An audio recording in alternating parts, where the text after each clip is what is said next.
Сәлеметсіздер ме, құрметті 11 сынып оқушылары. Мен химия пәнінің мұғалімі Жұмағұлова Әлия Сәңгілбайқызы.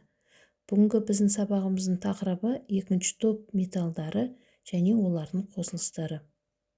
Бүгінгі сабағымыздың мақсаты бірінші және екінші топ металдарының жалпы қасиеттерін салыстыру және реакция теңдеулерін құрастыру.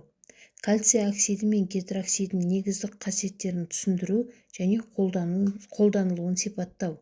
Бағалау критерийлері бірінші және екінші топ металдарының жалпы қасиеттерін салыстыру және реакция теңдеулерін құрастырады. Кальций оксиді мен гидроксидінің негіздік қасиеттерін түсіндіру және қолданылуын сипаттайды.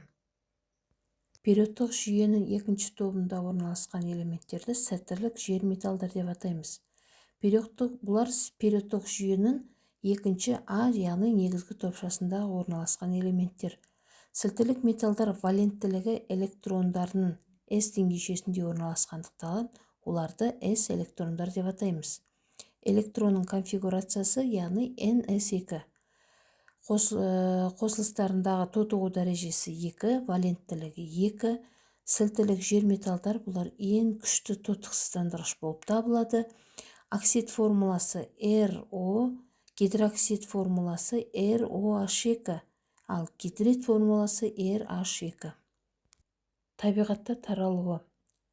Кальцийдің химиялық белсенділігі өте жоғары болғандықтан, ол табиғатта тек қосылыс түрінде ғана кездеседі. Және де табиғатта таралуы бойынша ол 5-ші орында тұр. Кальций көбінесе өсімдіктерде, адам организмінде, жануарларда кең таралған макроэлемент болып табылады. Адам және жануарларда олар тірі ұлпаларда кездессе, адамның омыртқасында, яғни қаңқасында, тісінде кездесетін. Мысалы 70 килограмм болатын адамның денесінде кальцийдің мөлшері 1,7 килограммды құрайды екен. Сонымен қатар кальций тағы да бізде омыртқасыздардың сыртқы жабындыларында және жұмыртқа қаптарында кездеседі. Екінші топ элементтері магний мен кальцийдің табиғатта таралуы. Яғни адам, жануар организмде бұлар бізде сүйекте, тісте, қанда кездесетін болса, ал минералдарда бор, мәрмәр, ұлутас, маржандарда кездесетін.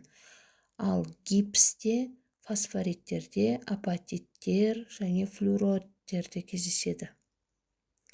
Ал өсімдіктердің құрамында бұл хлорофилде кездесетін. Ал физикалық қасиеттеріне келетін болсақ, кальций күмістей ақ, түсті, жеңіл, тығыздығы 1,55, созылғыш, 850 градуста балқитын металл.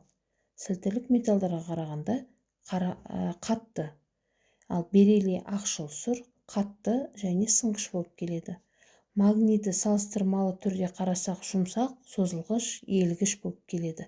Ал стронцийіміз біздің иілгіш металл болып табылады. Химиялық қасиетіне келетін болсақ, кальций өте белсенді металл болғандықтан ол реакцияға тез түседі. Жай заттармен, сутегімен, хлормен, оттекпен, азотпен, кальциймен әрекеттесе, күрделі заттармен, сілтілермен және қышқылдармен әрекеттеседі. Кальцийдің қосылыстары.